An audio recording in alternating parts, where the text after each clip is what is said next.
አሁንም ኢራን ካፈርኩ አይመለሰኝ ያለች ይመስላል። የአሜሪካ ነዳጅ ጫነ መርከብ ማቃጠሏንም ከደቂቃዎች በፊት ይፋ አድርጋለች። ያለፉት 24 ሰዓት 85% ኢራን ሚሳኤል ማስወንጨፏን ቀንሳለች። የድሮን ጥቃት በአንጻሩ 23% ቀንሳለች ሲባልም ነበር።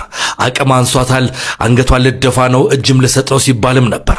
በአንጻሩ እስራኤል በቴህራን ከተሞች ላይ ጥቃት እየሰነዘረችም እንደነበረ ሚዲያዎች እየገለጹ ባሉበት ወቅት ነው ያሉት ከሚጠፋ ያለች ይመስላል። በሆርሙዝ ሰርጥ ውስጥ የምታየውን እያንዳንዱ መርከቦች እንዳታልፉ ካልኩኝ ነውና ያገኘውትን እቀጠቅጣለሁ እያለችም ትገኛለች። በዚህም ከቀናቶች በፊት የእንግሊዝ መርከቦች መመታታቸው ይታወቃል። አሁን ደግሞ የአሜሪካ ነዳጅ ጫኝ መርከቦችን ማቃጠሏና ማውደሟንም ተናግራለች። ታዲያ በዚህም ኢራን በሰሜናዊ ፋርስ ባህረ ሰላጤ ላይ እኔ እንጂ ማንም አይመለከተውም፣ አሜሪካም ሆነ እንግሊዝ ብታድብ ይሻላል፣ ከኔ ውጪ እዚህ ቦታ ላይ ስልጣን ያለው የለም፣ እያንዳንዳችሁ ንብረት ዶግ አመድ ይሆናል ያለች ይመስላል። ለዚህም ነው በየሚዲያዎቹ ኢራን አቅም አንሷታል፣ ተኩስንም የተከላከለች አይደለም፣ ጥቃትም አቁማለች ሲባል እሷ ግን ስትራቴጂ የሆነው ሰሜናዊ ፋርስ ባህረ ሰላጤን መቆጣጠሯንና ጥቃት እየወሰደች እንዳለችም በዚህ ሰዓት አስታውቃለች። አሁንም የኢራን ጥንካሬ ጥያቄ ውስጥ ይገባል ወይስ ከብዙ ሀገር ጋር መነካካቷ ጅልነት ይመስል ይሆን? ይህ የሚኖረው ወደድንም ተጠላም ዓለም የሚሰራው በዚህ ህግ ነው። የትኛውም ጭንቀት ውስጥ ብትሆኑ፣ የትኛውም ችግር ውስጥ ብትሆኑ እናንተን ዞር ብሎ የሚመለከት አንዳችም ሰው የለም። ምሳሌ ካስፈለገ ይህን ቪዲዮ ልጋብዛችሁ። ይህ ሰው እጅግ በጣም ጨንቆኛል፣ ድባቴ ውስጥ ነው ያለሁት፣ እባካችሁ ከእናንተ የምፈልገው የሚያወራኝ ሰው ብሎ አደባባይ ላይ ጽፎ ይወጣል። ነገር ግን አንድ ሰው እንኳን ዞር ብሎ ሊያየው አልቻለም። በጀርባው ግን ሌላ ሐሳብና እይታ አስቀምጦ ነበር። የሚረዳው ሰው ሲያጣ ስለ ጻፈው ነገር ቁብ እንደሌላቸው ስለሱም እንዳላሰቡ ሲገባው በንዴት ዳግመኛ ዙሮ የጻፈበትን አስመለከተ።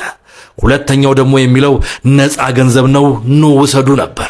ታዲያ ቅድም ያላዩት ሰዎች ስለሱ ያልተጨነቁለት ሰዎች እያንዳንዳቸው ጽሑፉን እየተመለከቱ በነፃ የተገኘ ገንዘብ ከየት ይገኛል ብለውም ገንዘቡን ጥርግ አድርገው ወሰዱት። እሱም ያኔ ከፋው። ይህ ነው ዓለም ማለት። ነፃ ገንዘብ ሲባል ሁሉም ይወስዳል፣ ነገር ግን ስለናንተ ማንም አያስብም ሲል አንገቱን ደፍቶ በምሬት ተናገረ። ዓለም ማለት ይህች ነች።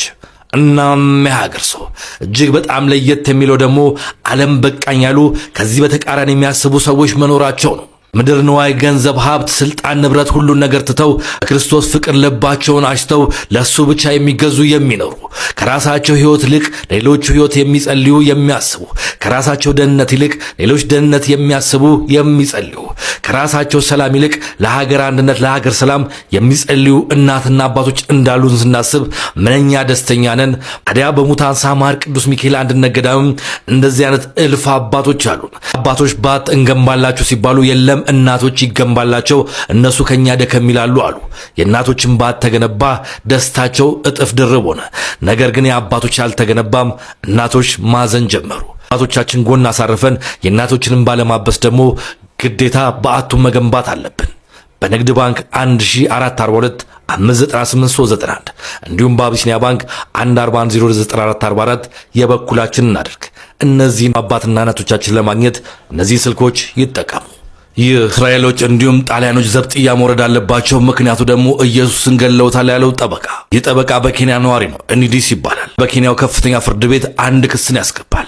የእስራኤልን ሕዝብ እንዲሁም የጣሊያን ሕዝብን ከዛም ባሻገር አይሁዳውያንን አባቶችን እሱም ብቻ ሳይቀር ከደሙ ንጹሕ ነኝ ያለው ጲላጦስንም ጭምር ኢየሱስ እንደ ሰው የሞተበት ነገር ሕጋዊና ፍትሃዊ አይደለም፣ ሰውኛ መብትንም የተጣረሰ ነው። ስለዚህም እነዚህ ሕዝቦች መታሰር አለባቸው፣ በፍርድ ቤት መጠየቅ አለባቸው ብሎ በኬንያ ያለው ፍርድ ቤት ጎራ ይላል። ታዲያ ነገሩን ይመለከታሉ። ኬንያ ፍርድ ቤቶችም ይህ ሰው አበደ እንደ እያሉ ያዳምጡት ጀመር። ሰውየው ግን ከምሩና ከልቡ ነበር። በሰውኛም ቢሆን እንደ ሰብአዊነት ክርስቶስ የተገደለበት መንገድ ትክክል አይደለምና ፍትህ ያስፈልገዋል ሲልም ዳግመኛ ድምፁን አሰማ። ነገሩ ኬንያ ውስጥ እንደማይሆንለት ሲገባው በኔዘርላንድ የሚገኘው ዓለም አቀፍ ፍርድ ቤት ጎራ ይላል። እዛም ጉዳዩን ይሰሙታል። ማስረጃ ካለ አንጣ ይሉታል። እሱም መጽሐፍ ቅዱስን ያቀርባል። መጽሐፍ ቅዱስ ላይ ለሰው ልጆች ሊሞት ነው የመጣው እንጂ ሰዎች አልገደሉትም የሚለው ማስተባበያ ይጠይቁታል።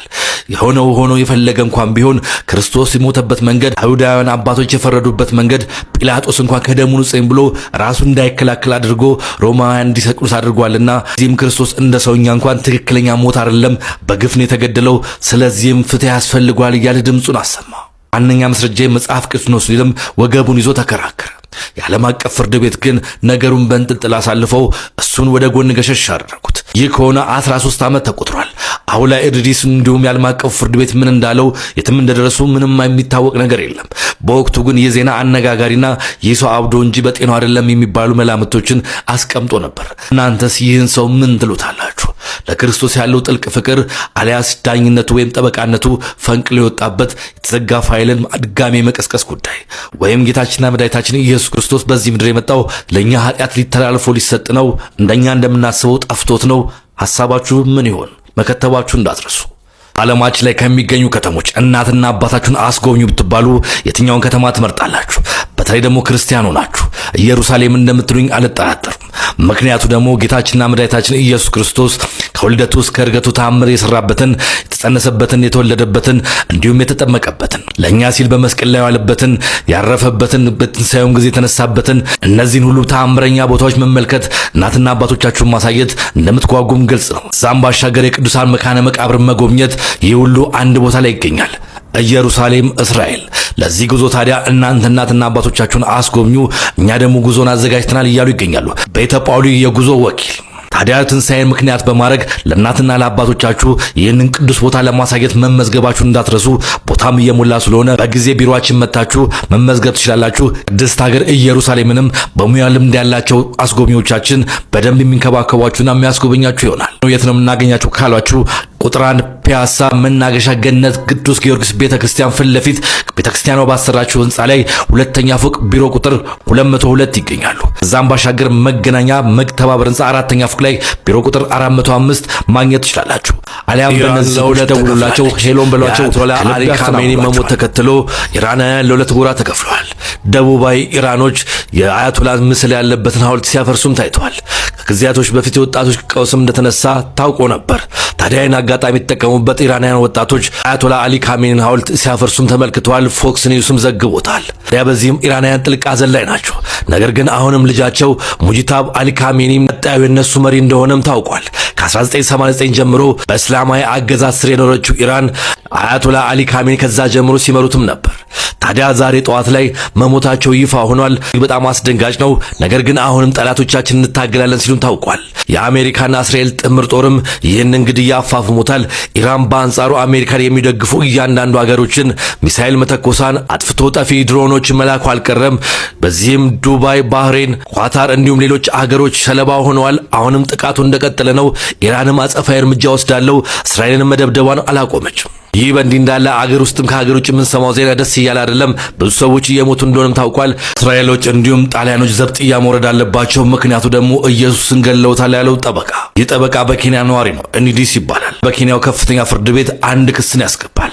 የእስራኤልን ሕዝብ እንዲሁም የጣሊያን ሕዝብን ከዛም ባሻገር አይሁዳውያንን አባቶችን እሱም ብቻ ሳይቀር ከደሙ ንጹህ ነኝ ያለው ጲላጦስንም ጭምር ኢየሱስ እንደ ሰው የሞተበት ነገር ሕጋዊና ፍትሃዊ አይደለም፣ ሰውኛ መብትንም የተጣረሰ ነው። ስለዚህም እነዚህ ሕዝቦች መታሰር አለባቸው፣ በፍርድ ቤት መጠየቅ አለባቸው ብሎ በኬንያ ያለው ፍርድ ቤት ጎራ ይላል። ታዲያ ነገሩን ይመለከታሉ። ኬንያ ፍርድ ቤቶችም ይህ ሰው አበደ እንዴ እያሉ የሚያዳምጡት ጀመር። ሰውየው ግን ከምሩና ከልቡ ነበር።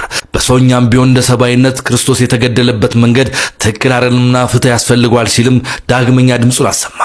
ነገሩ ኬንያ ውስጥ እንደማይሆንለት ሲገባው በኔዘርላንድ የሚገኘው ዓለም አቀፍ ፍርድ ቤት ጎራ ይላል። እዛም ጉዳዩን ይሰሙታል። ማስረጃ ካለ አንጣ ይሉታል። እሱም መጽሐፍ ቅዱስን ያቀርባል። መጽሐፍ ቅዱስ ላይ ለሰው ልጆች ሊሞት ነው የመጣው እንጂ ሰዎች አልገደሉትም የሚለውን ማስተባበያ ይጠይቁታል።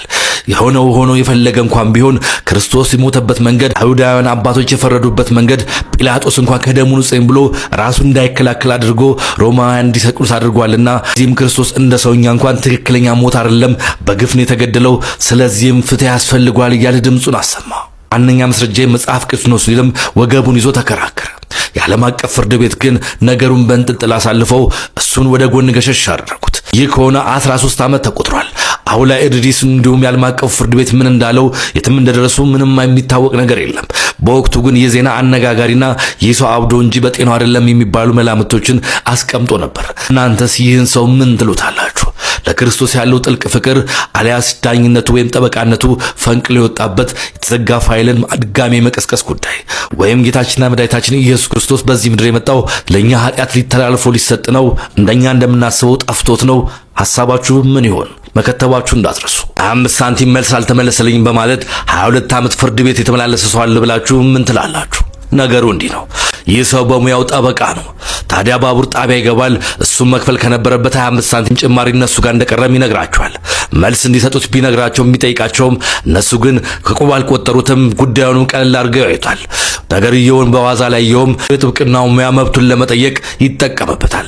ታዲያ ወደ ፍርድ ቤት ጉዳዩንም ይዞት ይሄዳል። 22 ዓመት 100 ጊዜ ፍርድ ቤት ይመላለሳል። በስተመጨረሻም አሸናፊነቱ ይነገረዋል። ለሱ 25 ሳንቲም ቁም ነገር አልነበረም። እሱ ቁም ነገር ሕግን ማስከበር እንዲሁም ሙስና ማጥፋት ነበርና ማሸነፉ ብቻውን ትልቅ ቦታ እንደሚሰጠውም ይናገራል። ታዲያ ያቺ 25 ሳንቲም ወልዳ ከእያንዳንዱ ወጪውንና እንዲሁም ኢንተረስቷን ወይም ወለዱን ጠብቆ እንደተከፈለውም ይነገርለታል። እሱም ይናገራል፣ እኔ ራሴን ወከልኩ እንጂ ብዙ ድሃዎች እንደዚህ አይነት ኬዝ ያጋጥማቸዋል። ብዙ የወንጀል ጥፋቶችም አሉ። ነገር ግን ማንም ስለማይወክላቸው ፍትሐዊ ዳኝነትን አያገኙም። ከዛም ባሻገር ባለስልጣኖቻችን በሙስና የተጨማለቁ ስለሆነ ይህንን ማሸነፍ ነበረብኝ፣ ያንንም ማሳየት አለብኝ። ሕግ መከበር አለበት፣ ለሙስናም ቦታ መስጠት የለብንም ይላል። እናንተስ የዚህ ሰው ድርጊት ምን ትሉታላችሁ? ትክክለኛ እርምጃ አሊያስ ሀገሬው ባህልና ንግግር ስራ ያጣ መልኩሴ ቆብ ቀዶ ይሰፋል እንደሚባለው ነባችሁ? ሐሳባችሁ ኢራንና አሜሪካ ጦርነት ወደ ሀገራችንም ሊዛመት ያሰበ ይመስላል። ሱዳን አሁን ላይ ክስም እያቀረበች ይገኛል። ከኢትዮጵያ የተነሱ ድሮኖች ስትራቴጂ ቦታዎችን አውድመውብኛል፣ ለዚህም ኢትዮጵያ ተጠያቂ ነች፣ እንደዚህ ከሆነ ደግሞ አጸፋዊ ምላሽም እንሰጣለን እያሉ ይገኛሉ። ታዲያ በየካቲትና መጋቢት ወር መጀመሪያ የተደረጉ ጥቃቶችን የተነሳው ከኢትዮጵያ ምድር የተነሱ ድሮኖች ናቸው እያጠቁን ያሉት። በዚህም ደግሞ ትዕግስት የለንም ሲሉም ተደምጠዋል። የሱዳን ውጭ ጉዳይ ሚኒስትር ይህን ክስ ያቅርብ እንጂ በኢትዮጵያ ወገን ከዚህ በፊት አስታራቂ ለመሆን የተሞከረበትን ማካሄድ የተጠቀሰ ነበር። ታዲያ ነገሩን አሳሳቢ ያደረገው የሱዳኑ ጀነራል አሜሪካ እግር በእግር ጦርነት ከጀመረች እኛም ብርጌዶቻችን እንልካለን ባሉበት ማግስት መሆኑ ነገሩን ከፋ ያደርገዋል። እዛም ነው ዓለም አቀፍ ሚዲያዎች ትኩረታቸውን በአፍሪካው ቀንድ ሀገር አድርገው ምናልባትም ኢትዮጵያ ኃያልነቷን ለማሳየት እየጣረች ነው አሊያስ ሱዳን ያለችበትን ነገር ወደዚህ ማላከክ ፈልጋለች፣ ሁለት ጎራ ከፍለውም እየተነጋገሩበት ያለው በዚህ ጉዳይ